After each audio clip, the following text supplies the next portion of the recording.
സുജാത സാറേ, നമ്മുടെ പിണറായി സർക്കാർ അങ്ങനെ രണ്ടാം ടേമിൽ 4ാം വർഷത്തിലേക്ക് കടക്കുകയാണ്. എന്ന് പറഞ്ഞാൽ 5, 3, 8 വർഷം പൂർത്തിയാക്കി 9ാമത്തെ വർഷത്തിലേക്ക് കടക്കുകയാണ്. പലതരത്തിൽ ചരിത്രം കുറിച്ച ഒരു ഗവൺമെൻറ്റാണ് പിണറായിയുടെ സർക്കാർ. ഒന്നൊരു കമ്മ്യൂണിസ്റ്റ് ഗവൺമെൻറ് 2 ടേം പൂർത്തിയാക്കാൻ തിരഞ്ഞെടുക്കപ്പെട്ട തുടർച്ച കിട്ടിയ ഒരു സർക്കാരാണ്. എന്നാൽ എന്നും വിവാദങ്ങൾ, ആരോപണങ്ങൾ, അത് അപവാദങ്ങളാകട്ടെ വസ്തുതകളാവട്ടെ വിടാതെ പിന്തുടർന്ന ഒരു മന്ത്രിസഭയാണ്. 2 തവണ അധികാരത്തിൽ വന്നത് അധാർമികമായ വഴിയിലൂടെയാണ് എന്നതുൾപ്പെടെയുള്ള ആരോപണങ്ങൾ നിലനിൽക്കുന്നുണ്ട്. ഈ സമയത്ത് നമ്മുടെ ജനകീയ സർക്കാരിൻ്റെ 9ാം പിറന്നാളിൽ തുടർച്ചയായി വന്ന പിണറായി സർക്കാരിൻ്റെ 9ാമത്തെ പിറന്നാൾ ആഘോഷിക്കുമ്പോൾ മുതിർന്ന മാധ്യമപ്രവർത്തകൻ എന്ന നിലയിൽ സുജാത സാറ് ആദ്യത്തെ കമൻ്റ് എന്താണ്? കേരളം ഒരു ഗൂണ്ടാരാജായി. ഇത്രയും ക്രിമിനലുകൾ തറവാഴ്ച നടത്തുന്ന ഒരു സംസ്ഥാനം കേരളത്തിൻ്റെ ചരിത്രത്തിൽ മുമ്പുണ്ടായിട്ടില്ല. ഗതികെട്ട് അവസാനം ഗവൺമെൻറ്റിന് കഴിഞ്ഞ ദിവസം ഗൂണ്ടകളെ എല്ലാം പിടിച്ചകത്ത് വെക്കണം എന്ന് ഉത്തരവിടേണ്ടി വന്നു. സത്യം. എല്ലാ ജില്ലകളിലും പോലീസ് ഇപ്പോൾ ഗൂണ്ടകളെ പറക്കി നിറച്ചപ്പോൾ ജയിലിൽ ഇല്ലാതായി. 6000 ജയിൽ പുള്ളികളെ ഉൾക്കൊള്ളാൻ പറ്റുന്ന കേരളത്തിലെ ജയിലുകൾ 11,000 പേരുണ്ടിപ്പോൾ. ഇനി വരുന്നവരെ സ്റ്റേഷൻ ജാമ്യത്തിൽ വിട്ടേക്ക്.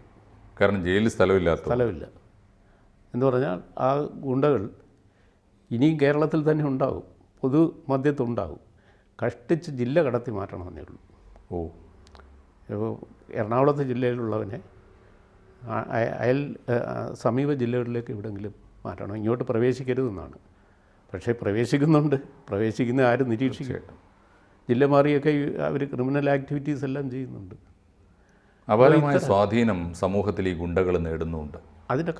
അത് ശരിയാണ്. അതിൻ്റെ കാരണമെന്ന് പറഞ്ഞാൽ ഈ ഗുണ്ടകൾക്ക് ഭരണപക്ഷമായാലും പ്രതിപക്ഷമായാലും രാഷ്ട്രീയ പിൻബലമുണ്ട്. കേരളത്തിലെ ഇത്രയും വാഴ്ച ഉണ്ടാകാനുള്ള മുഖ്യ കാരണം ഇവർക്ക് നമ്മൾ പ്രതീക്ഷിക്കുന്നതിനേക്കാൾ അപ്പുറത്തുള്ള രാഷ്ട്രീയ സ്വാധീനം. പോലീസ് ഇനാക്റ്റീവാണ്. ഒരു ഗൂണ്ടയുടെ പ്രവർത്തനത്തെ തടയുന്നതിൽ പോലീസ് വേണ്ടത്ര ജാഗ്രത പുലർത്താതെ ഇവരെ പിന്തുണയ്ക്കാൻ ഏതെങ്കിലും ഒരു രാഷ്ട്രീയ പാർട്ടി രംഗത്ത് വരും. ഒരു ഘടകം അതാണ്.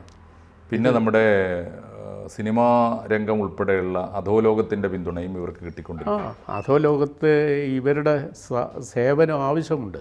സിനിമയിലടക്കം സിനിമ ഭരിക്കുന്ന അധോലോകങ്ങൾക്കും ബിസിനസ്സുകാരുടെ അധോലോകങ്ങൾക്കും ഈ ഗുണ്ടകളുടെ സേവനം ആവശ്യമുണ്ട്.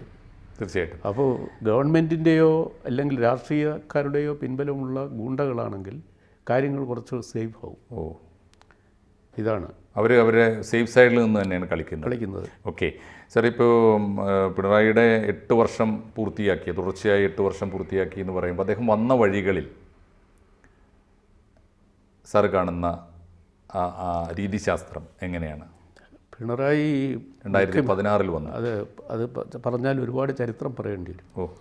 പിണറായി ഒരു 2016 മുഖ്യമന്ത്രി ആകുന്നതിനും 10-16 വർഷം മുമ്പേ അദ്ദേഹം പ്രവർത്തനം തുടങ്ങിയതാണ്.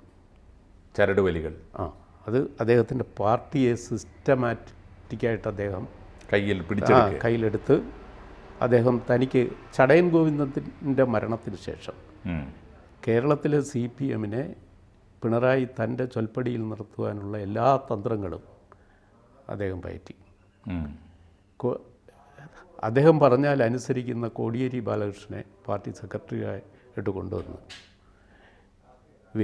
VS-ന് സീറ്റ് കൊടുക്കാതെ ഒരു തിരഞ്ഞെടുപ്പ് കാലത്ത് 2005 പട്ടികയുണ്ടാക്കി. CPM-ൻ്റെ സ്ഥാനാർത്ഥി പട്ടികയുണ്ടാക്കി. നാട് നീള പന്തം കൊളുത്തി പ്രകടനം. കാസർഗോഡ് ആണ് ആദ്യം തുടങ്ങിയത്. VS-ന് അനുകൂലമായി VS-ൻ്റെ ആരാധകർ എന്ന നിലയിൽ CPM യുവാക്കൾ തെരുവിലിറങ്ങി പത്രങ്ങളും മാധ്യമങ്ങളെല്ലാം കൂടെ അത് ഏറ്റെടുത്തു. അവസാനം അന്നത്തെ ജനറൽ സെക്രട്ടറി പ്രകാശ് കാരാട്ടിന് ഗത്യന്തരമില്ലാതെ സ്റ്റേറ്റ് നേതൃത്വത്തോട് പറയേണ്ടി വന്നു, വി എസിൻ്റെ പേര് പട്ടികയിൽ ഉൾപ്പെടുത്താൻ. അങ്ങനെ വി എസ് മലമ്പുഴയിൽ മത്സരിച്ചു. വി എസിനെ തോൽപ്പിക്കാനായിട്ട് എന്താ ശ്രമം നടത്തിയിട്ടും അത് വിജയിച്ചില്ല. അദ്ദേഹം ജയിച്ചു വന്നപ്പോൾ പിന്നെ ആരാകും ലീഡർ, പാർലമെൻ്ററി പാർട്ടി ലീഡർ ആരാകും? വി എസ് നിശബ്ദനായിട്ടിരുന്ന് എന്താണ് സംഭവിക്കുന്നതെന്ന് നോക്കട്ടെ. വി എസിനെ പാർലമെൻ്ററി പാർട്ടി ലീഡർ സ്ഥാനത്തേക്ക് കൊണ്ടുവരാതിരിക്കാനുള്ള എല്ലാ പരിശ്രമങ്ങളും നടത്തി. പക്ഷേ ഗത്യന്തരമില്ലാതെ വി എസിനെ അല്ലാതെ ഒരാളെ കൊണ്ടുവന്നാൽ കാര്യങ്ങൾ നടക്കില്ല എന്ന് തോന്നുന്നു. അപ്പോൾ പാർട്ടി സ്റ്റേറ്റ് സെക്രട്ടറിയായ പിണറായി വിജയൻ വി എസിന് ഭരിക്കാൻ ഒരു വകുപ്പ് പോലും കൊടുക്കാതെ അദ്ദേഹത്തിന് ആകെ IT, ഈ IT എന്താണെന്ന് ആർക്കും അറിയില്ല. അദ്ദേഹത്തിന് എന്നല്ല ആർക്കും അറിയില്ല. CPM ആർക്കും IT-യുടെ മേന്മയെക്കുറിച്ചോ അതിൻ്റെ വ്യാപ്തിയെക്കുറിച്ചോ ഒന്നും അറിയില്ല. ആഭ്യന്തരം ഉൾപ്പെടെയുള്ള വകുപ്പ് കൊടുത്തു. അല്ല, IT എന്താണെന്ന് അറിഞ്ഞാൽ തന്നെ അത് ഒരു ഭരണ വകുപ്പിൽ അതെങ്ങനെയാണ് കൊണ്ടുവരേണ്ടത്. അപ്പോൾ അതുകൊണ്ട് വി എസ് ചില വിദഗ്ധന്മാരെ ഉപദേശകരായിട്ടൊക്കെ വെച്ചാണത്. ഇപ്പോൾ ഈ IT വകുപ്പ് മാത്രമേ ഉള്ളൂ. ആഭ്യന്തര വകുപ്പ് കോടിയേരി ബാലകൃഷ്ണൻ്റെ കയ്യിലാണ്. അപ്പോൾ അങ്ങനെ അദ്ദേഹത്തിന് ചിറകരിഞ്ഞ ഒരു വി എസിനെയാണ് നമ്മൾ കണ്ടത്. ഒരു വർഷം വി എസ് മര്യാദയ്ക്ക് പോയി. വളരെ രസകരമായി നമ്മളതെല്ലാം സൂക്ഷിച്ച് നോക്കുകയായിരുന്നു. വി എസ് എന്തൊക്കെയാണ് ചെയ്യുന്നത്. വി എസ് ആദ്യമായ ഒരു ഭരണാധികാരിയായി വന്നതാണ്. വി എസിന് 1-ാം വാർഷികം ആഘോഷിക്കാൻ കയ്യിലൊന്നുമില്ല. ജനങ്ങളോട് പറയണ്ടേ, വലിയ പ്രതീക്ഷയോടെ ജനങ്ങൾ വോട്ട് ചെയ്ത് കൊണ്ടുവന്ന ഒരു ഗവൺമെൻറ്റിൻ്റെ മുഖ്യമന്ത്രി, അത് വി എസിനെ പോലെ പരിണതപ്രജ്ഞൻ, ഒരുപാട് അനുഭവജ്ഞാനമുള്ള ആൾ, വളരെ സീനിയർ മോസ്റ്റായ CPM നേതാവ്, ഒന്നുമില്ലാതെ വന്നപ്പോൾ അദ്ദേഹം ഒരു ട്രിക്ക് പ്രയോഗിച്ചു. മൂന്നാറിലേക്ക് 3 പൂച്ചകളെ വിട്ടു. മൂന്നാറിലെ പൂച്ചകൾ IAS നിന്നും. അതെ. അപ്പോൾ 3 സിവിൽ സർവീസ് കുമാറും സുരേഷ് കുമാർ, രാജീവ് നാരായണ സ്വാമി, 3 പേര് പോയി. അവർ ഋഷിരാജ് സിംഗ്. അപ്പം ഈ 3 പേരും പിന്നെ സത്യസന്ധതയ്ക്ക് പേര് കേട്ടവരാണ്. സർവീസിൽ അവരുടെ ട്രാക്ക് റെക്കോർഡ്സൊക്കെ സൂപ്പർ ഫൈനാണ്. പിന്നെ മിടുക്കന്മാർ. ഇവരവിടെ ചെന്ന് അവർ കൃത്യമായിട്ട് റൂൾ അനുസരിച്ച് പണി ചെയ്തു. നോക്കിയപ്പം മൂന്നാറെന്ന് പറയുന്ന സ്ഥലം അനധികൃത നിർമ്മാണത്തിൻ്റെ ഒരു കയ്യേറ്റത്തിൻ്റെ കാടാണ്. ഈ അനധികൃത നിർമ്മാണമാണ് അവിടെ നടത്തിയിരിക്കുന്നത്. ചെറിയ ആളുകളൊന്നുമല്ല, വലിയ വലിയ കക്ഷികൾ, പാർട്ടികൾ ഉൾപ്പെടെ പാർട്ടി വരെ. CPIയുടെ ഓഫീസിൻ്റെ വാതിൽക്കൽ വരെ ബുൾഡോസർ ചെയ്യുന്നു. അപ്പോൾ മുന്നണിക്കകത്ത് ബഹളമായി. നമ്മളെല്ലാവരും നല്ല ആൾ എന്ന് പറയുന്ന പന്ന്യൻ രവീന്ദ്രൻ അടക്കം ചാടി ഇറങ്ങി പിണറായിക്ക് വേണ്ടി മണിയാശാൻ ഉൾപ്പെടെയുള്ള ഒരു കലാപത്തിനൊരുങ്ങി. ആ ഓപ്പറേഷൻ പിന്നെ VS സർക്കാരിൻ്റെ ഒരു പ്രസ്റ്റീജായി തീരുകയായിരുന്നു. കാരണം അത് മൂന്നാറിൽ നിന്ന് ഈ എറണാകുളം MG റോഡിലേക്ക് എത്തി, തൃശ്ശൂർ മാർക്കറ്റിലെത്തി, തിരുവനന്തപുരം. സാർ പറഞ്ഞു വരുന്നത് പിണറായി യഥാർത്ഥ ഭരണം തുടങ്ങിയത് 2016 അതിനും 10 കൊല്ലം മുമ്പാണെന്നാണ്. വളരെ മുമ്പാണ് ആണല്ലേ? ഓക്കെ. ഈ 2016 ഇദ്ദേഹത്തിൻ്റെ വരവ് എങ്ങനെയാണ് സാർ? 2016 അദ്ദേഹത്തിനറിയാമായിരുന്നു ജനപിന്തുണ VSൻ്റെ കൂടെയാണ്. VSനെ തോൽപ്പിക്കുകയായിരുന്നല്ലോ, VSനായിരുന്നല്ലോ തുടർഭരണം കിട്ടേണ്ടിയിരുന്നത്. അതെ. അത് നമ്പർ ഇട്ട് തോൽപ്പിച്ചതാണ്.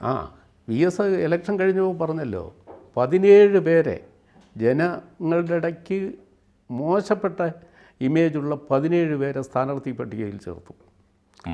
മനഃപൂർവ്വം തോൽപ്പിക്കാൻ എൻ്റെ പാർട്ടി തന്നെയാണ് ശ്രമിച്ചത് എന്ന് അദ്ദേഹത്തിന്, എൻ്റെ പാർട്ടി എന്നുള്ളത് ഞാൻ പറയുന്നതാണ്. തീർച്ചയായും അങ്ങനെയാണ് അതിനെ അന്ന് ഒരു തുടർഭരണം കിട്ടുമായിരുന്നു എന്നിരിക്കെ അത് തകർത്തത് CPMൻ്റെ നേതൃത്വം. അന്ന് നേതൃത്വം തീർച്ചയായും ആരുടെ കയ്യിലാണെന്ന് നമുക്കറിയാമല്ലോ. അങ്ങനെ ആ ഗവൺമെൻറ് പിന്നെ UDFൻ്റേതായി വീണ്ടും ഉമ്മൻചാണ്ടി വന്നു. ഉമ്മൻചാണ്ടിയുടെ 5 വർഷം വളരെ വിവാദങ്ങൾ, സോളാർ വിവാദം, അങ്ങനെ എല്ലാം അങ്ങനെ പോയി. അടുത്ത് ജയിക്കാൻ CPMന് പറ്റും.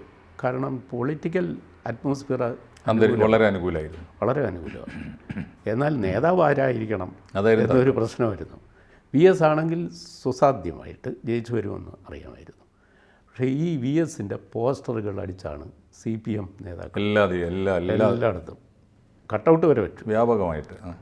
അത് വി എസിനെ കണ്ണിന് കണ്ടുകൂടാത്തത് അവരെല്ലാം അങ്ങനെ MLA ആയി.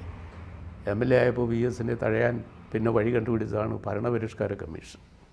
അതെ, വെറും MLA ആക്കി ഇരുത്തുന്നത് അപകടമാണെന്ന് കൂടി തോന്നിയിട്ടുണ്ടാവും. അല്ല, പിന്നെ ഒതുക്കാൻ കിട്ടിയൊരു ലാവണോ. വി എസിൻ്റെ ബ്രെയിൻ എപ്പോഴും വൈബ്രൻ്റ് ആണ്, വർക്ക് ചെയ്യുന്നു. അപ്പോൾ പിന്നെ ഇദ്ദേഹത്തിന് ഭരണത്തിന് മേളിലുള്ള ഒരു വകുപ്പാണ് ഭരണപരിഷ്കാര കമ്മീഷൻ എന്ന് ജനങ്ങൾ തെറ്റിദ്ധരിച്ചോട്ടെ. ഓക്കെ, അങ്ങനെ യഥാർത്ഥത്തിൽ വി എസിന് ഇല്ലാത്ത അനാരോഗ്യം ആയിരുന്നു അന്ന് PBയുടെ മുമ്പിൽ കാരണമായി അവതരിപ്പിച്ചിട്ട് ഇലക്ഷന് ശേഷം യഥാർത്ഥത്തിൽ ഒരു ചതി അല്ലേ, അക്ഷരാർത്ഥത്തിൽ. അല്ല, അത് ജനങ്ങളെ പറ്റിക്കലും ജനങ്ങളെ ചതിച്ചു ഒന്ന്, അല്ലെങ്കിൽ ഇദ്ദേഹത്തെ മത്സരിപ്പിക്കാതിരിക്കണ്ടേ വി എസിനെ. അല്ല, വി എസിൻ്റെ ഒരു ഡയറക്റ്റ് ബുദ്ധിയിൽ അദ്ദേഹത്തിന് ചടയം ഗോവിന്ദൻ മരിച്ചപ്പോൾ പാർട്ടി സ്റ്റേറ്റ് സെക്രട്ടറി സ്ഥാനത്തേക്ക് പിണറായി വിജയൻ കൊള്ളാം എന്ന് തോന്നിയത് വി എസ് തന്നെ ചെയ്തതാണല്ലേ. വി എസ് തന്നെ ചെയ്തതാണ്.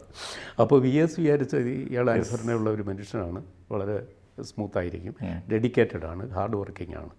അപ്പോൾ അങ്ങനെയുള്ള ഒരാളിരിക്കട്ടെ. പിന്നെ ഈ വി എസിന് മലബാറിലെ തീയൻ എന്നുള്ള ഒരു സോഫ്റ്റ് കോർണർ ഉണ്ടായിരുന്നു എന്നും എനിക്ക് അറിഞ്ഞുകൂടാ. അത് ഞാൻ സാധ്യതയുണ്ടോ? അല്ല, അത് ഞാൻ പറയുന്നില്ല. അല്ല, അങ്ങനെയും ഞങ്ങൾ പുറത്തുള്ളവരൊക്കെ ചിന്തിച്ചു. ഒരു കണ്ണൂർ പൊളിറ്റിക്സിൻ്റെ ഒരു ഡെമോഗ്രാഫി ഒക്കെ നോക്കുമ്പോൾ അല്ലേ സംഭവിക്കാം. എന്തായാലും ഈ 21 സ്ഥിതി ഉണ്ടായിരുന്നു സാർ. 21 ഇദ്ദേഹത്തിന് തുടർച്ച കിട്ടിയ സാഹചര്യം. അത് അദ്ദേഹത്തിന് ജയിക്കാനായിട്ട് യാതൊരു സാധ്യതയില്ല. പക്ഷേ അന്ന് പാൻഡമിക് കോവിഡ് മഹാമാരി കൊണ്ട് ജനങ്ങൾ നിശ്ചലരായി കിടക്കുന്നൊരു സമയമാണ്. നിരന്തരം ബാരിക്കേഡ്സും ബ്ലോക്കേഡ്സും, സഞ്ചാരമില്ല, മനുഷ്യർക്ക് മരണം ഒരു വലിയ ഭീതിയായിട്ട് എല്ലാ മനുഷ്യനെയും വേട്ടയാടിയ ഒരു കാലം. തൊഴിലില്ല, പുറത്തിറങ്ങാൻ വയ്യ, മൊബിലിറ്റി ഇല്ല അല്ലേ, എല്ലാ തരത്തിലും കഷ്ടപ്പെടുകയായിരുന്നു. ആ സമയത്ത് സാധാരണ പാവപ്പെട്ട വീടുകളിലെ അടുപ്പ് പോകാൻ കിറ്റ് ഒരു സഹായമായി. അല്ല, ഇത് സത്യത്തിൽ ഏത് ഗവൺമെൻറ് വന്നാലും ഒരു എപ്പിഡമിക് മാനേജ്മെൻറ്റ് അല്ലേ, ഒരു ഉണ്ടല്ലോ, ക്രൈസിസ് മാനേജ്മെൻറ്റ് ഉണ്ടാവുമായിരുന്നല്ലോ. പക്ഷേ അത് ആ സമയത്ത് ഗുണം ചെയ്തത് പിണറായിക്കാണ്. പിണറായി അത് ഭംഗിയായിട്ട് ഉപയോഗിച്ചു. അന്നത്തെ ഒരു പ്രധാനപ്പെട്ട ഒരു കാർട്ടൂൺ, മാതൃഭൂമി പത്രത്തിൽ വന്നൊരു കാർട്ടൂണും ഉണ്ണി വരച്ച കാർട്ടൂണായിരുന്നു. അപ്പോൾ ആ കാർട്ടൂണിൽ രമേശ് ചെന്നിത്തല പ്രതിപക്ഷ നേതാവ് ഭയങ്കരമായിട്ട് അസംബ്ലിയിലും പുറത്തും പറയുന്നു, കടൽ അഴിമതി, കര അഴിമതി, മറ്റേ അഴിമതി, അങ്ങനെ ഒരു 1/2 ഡസൻ അഴിമതി ആരോപണങ്ങൾ കൊണ്ട് കേരളത്തിൽ ഈ ഗവൺമെൻറ്റിനെ അതിൽ ഇട്ട് മുക്കുകയായിരുന്നു. ഓക്കെ, പക്ഷേ ജനങ്ങൾക്ക് ഈ അഴിമതി കഥ കേൾക്കാനായിരുന്നില്ല താല്പര്യം, അടുപ്പ് പുകയ്ക്കാൻ എന്തെങ്കിലും. സത്യമായിട്ട് ആ സമയത്ത് പിണറായി ഇന്ന് വല്ലതും കഴിച്ചോ എന്ന് ചോദിക്കുന്ന, അപ്പോൾ അയാളുടെ കൂടെ പോയി ഒരു പ്രാസം പറയാറുണ്ട് പിണറായിയെ കുറിച്ച്. ഒന്നാമത് അദ്ദേഹത്തെ അധികാരത്തിലെത്തിച്ചത് ചതിയും, രണ്ടാമത് അദ്ദേഹത്തെ അധികാരത്തിലെത്തിച്ചത് മൃതിയുമാണ്. മൃതിയും ചതിയും അല്ലേ സത്യത്തിലൊക്കെ. സാർ, ഞാൻ ഈ 2 കാര്യങ്ങൾ ചോദിച്ച് അവസാനിപ്പിക്കുക. അത് കാരണം ഇത് ഈ ഭരണത്തിൻ്റെ കഴിഞ്ഞ 8 കൊല്ലത്തെ ഡീറ്റെയിൽസിലേക്കൊന്നും നമുക്ക് ഈ ഒരു എപ്പിസോഡിൽ പോകണ്ട. പ്രധാനപ്പെട്ട 2 കാര്യങ്ങൾ. ഒന്ന്, കമ്മ്യൂണിസ്റ്റ് നേതാക്കന്മാർക്കെതിരെയുള്ള അഴിമതി ആരോപണങ്ങൾ മാത്രമായിരുന്നു എന്ന് അണികളെങ്കിലും വിശ്വസിച്ചിരുന്നൊരു കാലം ഉണ്ട്. അവിടുന്ന് ആരോപണങ്ങളൊക്കെ കഴമ്പുള്ളതാണ് എന്ന് കമ്മ്യൂണിസ്റ്റുകാർക്ക് തോന്നി തുടങ്ങിയ ഒരു കാലമാണോ പിണറായിയുടെ കാലം? സാറ് എൻ്റെ ഈ അഭിപ്രായത്തെ ഞാൻ ഖണ്ഡിക്കുന്നു. ഒന്നാമത്തെ കമ്മ്യൂണിസ്റ്റ് ഗവൺമെൻറ് തന്നെ അഴിമതി ആരോപണത്തിന് വിധേയമായിരുന്നു. അരി കുംഭകോണം അഴിമതി, കേരളത്തിലെ ആദ്യത്തെ ജുഡീഷ്യൽ അന്വേഷണം. സാർ, അത് പക്ഷേ ഗോവിന്ദൻ നായർ ഉൾപ്പെടെ MN ഗോവിന്ദൻ നായരെ കുറിച്ചൊക്കെയുള്ള ആരോപണങ്ങൾ അത് രണ്ടാമതാണ്. കമ്മ്യൂണിസ്റ്റ് ഒന്നാമത്തെ അല്ല, ആന്ധ്ര അരി കുംഭകോണം. ഞാൻ പറയുന്നത് ആ ആരോപണങ്ങളൊക്കെ കമ്മ്യൂണിസ്റ്റുകാരെങ്കിലും അത് പാർട്ടിക്കകത്തുള്ള പ്രശ്നമാണ്. മുന്നണി അന്നവർ അപ്പോഴേക്കും അവർ മുന്നണിയായി, CPI CPM രണ്ടായല്ലോ. സാർ പറഞ്ഞു വരുന്നത് കമ്മ്യൂണിസ്റ്റുകാർ പണ്ടേ അഴിമതിക്കാരാണ്. കമ്മ്യൂണിസ്റ്റുകാർ ഭരണം തുടങ്ങിയ കാലം മുതൽ കേരളത്തിൽ അഴിമതി ആരോപണം ഉന്നയിക്കപ്പെട്ടു. ഇതെല്ലാം റെക്കോർഡാണ്. അത് ഫാക്ച്വൽ ആണെന്നാണോ സാർ പറയുന്നത്? അതോ രാഷ്ട്രീയമായി പാർട്ടിക്കകത്തും പുറത്തൊക്കെ ഉണ്ടായി? അല്ല, അത് ഫാക്ച്വലായിരുന്നു. ആണോ? ഈ കൊച്ചിയിലല്ലേ ആ കുംഭകോണം അരിയൊക്കെ ഇറക്കപ്പെട്ടതും?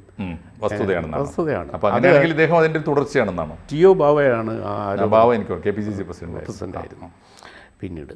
അദ്ദേഹമാണ് ഇത് അസംബ്ലിയിൽ ഉന്നയിച്ചത്. അപ്പോൾ കേരളത്തിലെ ആദ്യത്തെ ഗവൺമെൻറ് അത് കമ്മ്യൂണിസ്റ്റ് ഗവൺമെൻറ് ആയിരുന്നു.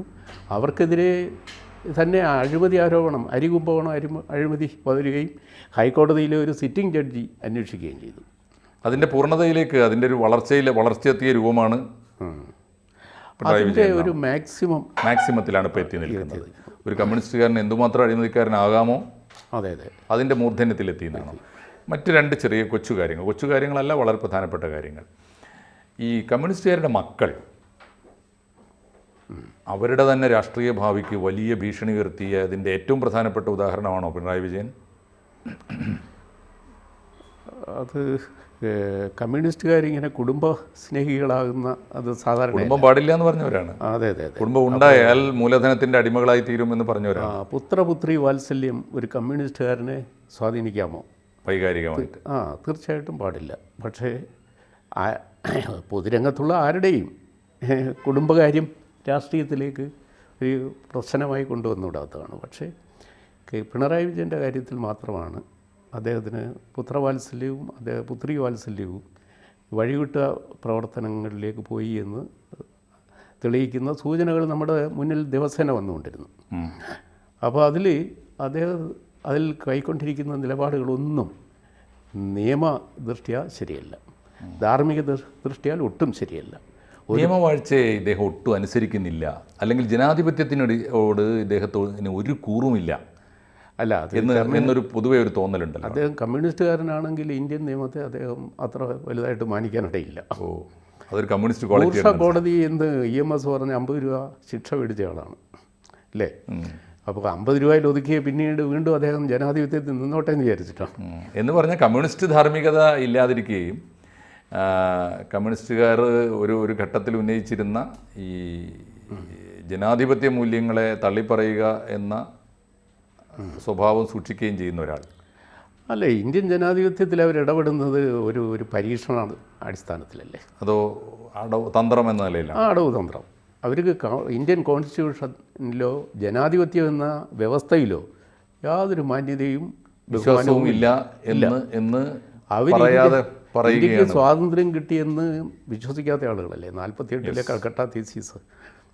സായുധ വിപ്ലവത്തിലൂടെ അധികാരത്തിൽ വരണം എന്നല്ലേ BT രണദേവിയുടെ തീസിസ്. ഒറ്റ കാര്യം കൂടി സർ, അവസാനമായിട്ട് 2 വർഷം കൂടി ഇദ്ദേഹത്തിനുണ്ട്.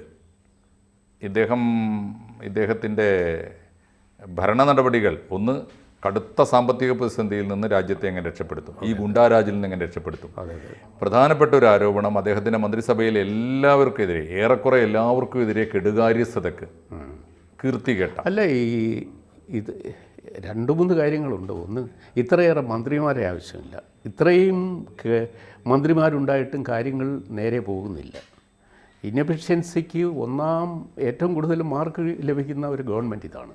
ഇനഫിഷ്യൻസിക്ക് ഇത്രയും കാര്യക്ഷമതയില്ലാത്ത ഒരു ഭരണകൂടം. നല്ല ഉദ്യോഗസ്ഥന്മാരെ കൊണ്ട് ജോലി ചെയ്യിക്കാനും അവർക്ക് കഴിയുന്നില്ല. പോലീസിലായാലും സെക്രട്ടേറിയറ്റിൽ ബ്യൂറോക്രസിയിലായാലും. ഇതൊക്കെ പക്ഷേ ഇദ്ദേഹത്തിൻ്റെ ഓട്ടോക്രസിക്ക് വേണ്ടി അദ്ദേഹം കാട്ടിക്കൂട്ടിയ നടപടിക്രമങ്ങളല്ലേ സാർ ഈ പുതിയ പരിചയക്കുറവുള്ള പുത്തൻ താരങ്ങളെ കൊണ്ടുവന്നു? അദ്ദേഹം പരീക്ഷണാർത്ഥം ഏർപ്പെടുത്തിയ പോലീസിൻ്റെ തലപ്പത്തായാലും ഓരോ വകുപ്പ് തലവന്മാരെ തീരുമാനിക്കുന്നതിലായാലും അദ്ദേഹം അതിമിടുക്കന്മാരെ അദ്ദേഹത്തിന് ആവശ്യമില്ല. അദ്ദേഹത്തിനാണ് ആവശ്യം. മീഡിയോക്കേഴ്സ് പറഞ്ഞനുസരിക്കുന്നവർ, ഇങ്ങനെയുള്ള ആളുകളെ വെച്ചുകൊണ്ട് ഒരുപക്ഷെ അങ്ങനെയുള്ള ആളുകളെ വെച്ച് നല്ല റിസൾട്ട് ചിലപ്പോൾ ഉണ്ടാക്കാം.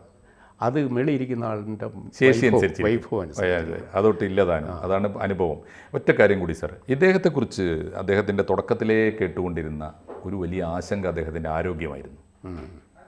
ഈ രണ്ടാമത്തെ ടേം എന്ന് വെച്ചാൽ 10 വർഷം തുടർച്ചയായിട്ട് ഭരണം പൂർത്തിയാക്കാനുള്ള ആരോഗ്യം അദ്ദേഹം ലോകത്തിലെ ഇവിടുത്തെ ആരോഗ്യ സംവിധാനത്തിൽ യാതൊരു വിശ്വാസവും ഇല്ലാതെ ദിനേന ചികിത്സയ്ക്ക് പുറത്തു പോകുന്ന ഒരാളാണ്. അമേരിക്കയിൽ പോയി ഒക്കെ നിരന്തരമായി ചികിത്സ നേടിയാലും പിണറായി വിജയൻ്റെ ആരോഗ്യത്തിൽ സാറിന് ശുഭാപ്തി വിശ്വാസമുണ്ടോ?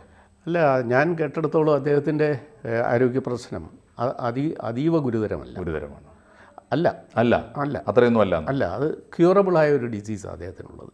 ആണോ? അത് മയോ ക്ലിനിക്ക് പോലെയുള്ള ഒരു സ്ഥാപനത്തിൽ, അമേരിക്കയിലെ മയോ ക്ലിനിക്കിൽ അദ്ദേഹത്തിൻ്റേതായ അസുഖം ചികിത്സിക്കാൻ ഇന്ന് കേപ്പബിളാണ്. അപ്പോൾ അതുകൊണ്ടായിരിക്കും ഒരുപക്ഷെ അദ്ദേഹത്തിന് വേഗം ക്യൂറൊക്കെ കിട്ടുന്നത്. ഒരുപക്ഷെ നമ്മുടെ നാട്ടിൽ ഇത് ചെയ്തിരുന്നെങ്കിൽ അദ്ദേഹം കുറേ കൂടെ വേസ്റ്റാകും. അദ്ദേഹം അമേരിക്കയിൽ പോയതിനെ കുറ്റപ്പെടുത്തുന്നവരുണ്ട്. ഇപ്പോൾ അദ്ദേഹത്തിൻ്റെ രോഗത്തിൻ്റെ പേര് ഒഫീഷ്യലായിട്ട് വരാത്തതുകൊണ്ടാണ് ഞാൻ പറയാത്തത്. അത് ക്യൂറബിളായ ഒരു ഡിസീസ്. ശരി. അപ്പോൾ അത് മയോ ക്ലിനിക്കിലാണെങ്കിൽ അത് ഒരു മലയാളിയായ NV പിള്ളയൊക്കെയാണ് അതിൻ്റെ മേൽനോട്ടം വഹിക്കുന്നത്. ഓ, അണ്ടർ കൺട്രോളാണത്. കൺട്രോളാണ്. അപ്പോൾ അത് അദ്ദേഹത്തിന് അത്ര വലിയ ഉത്കണ്ഠ ഉണ്ടാക്കുന്നില്ല. പക്ഷേ കാലം കഴിയുന്തോറും അത് വഷളാകാനും ഇടയുണ്ട്. അങ്ങനെയും വരാം. പക്ഷേ മാനേജബിളാണിപ്പോൾ. ഇപ്പോൾ അദ്ദേഹം അതുകൊണ്ട് ഒരു ഉത്കണ്ഠയ്ക്കോ ആവശ്യമില്ല. കാരണം അദ്ദേഹത്തിന് ശേഷമാണ് കോടിയേരി ബാലകൃഷ്ണൻ്റെ ക്യാൻസർ രോഗം കണ്ടുപിടിച്ചത്. ഒരു കൊല്ലത്തിനുള്ളിൽ അത് വേസ്റ്റായില്ലേ? അതെ, വഷളായിപ്പോയി.